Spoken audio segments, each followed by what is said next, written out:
ரொம்ப ரொம்ப பிடிச்சாங்கன்னா தளபதி கட்சி மட்டும்தான். தளபதி கட்சின்னு சொல்றேன். தளபதி எனக்கு விஜய் வந்து விஜய் மாமா ரொம்ப பிடிக்கும். விஜய் மாமா எவ்வளவு விஜய் நான் கை நீட்டா பத்தாது. விஜய் மாமா கொஞ்சம் ரொம்ப நிறைய பிடிக்கும். அவரோட படம் நான் பாத்துருக்கேன். டிக்கெட் சொல்லிட்டு படம் இருக்குல்ல, ஃபுட்பால் மேட்ச் விளையாடு, அதை நான் பாத்துனே இருப்பேன் அடிக்கடி. அது வந்து விளையாடல, அது பார்த்தா சொல்லி மக்களை நம்ப வைக்கலாம். என்னெல்லாம் சூழ்ச்சிகள் நம்ம விஜய் மேல பண்ணி மக்களை நம்ப வைக்கலாம். இப்படி சூழ்ச்சிகளை மட்டுமே நம்பி குழப்பம் நடத்துற சில சூழ்ச்சிக்கார கூட்டங்கள் இதை தொடர்ந்து செஞ்சுக்கிட்டு தான் இருக்கு.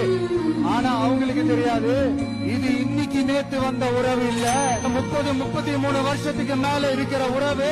நீங்க என்ன ட்ரை பண்ணாலும் மக்களுக்காக வந்திருக்கிற இந்த விஜய மக்கள் ஒரு நாள் கைவிட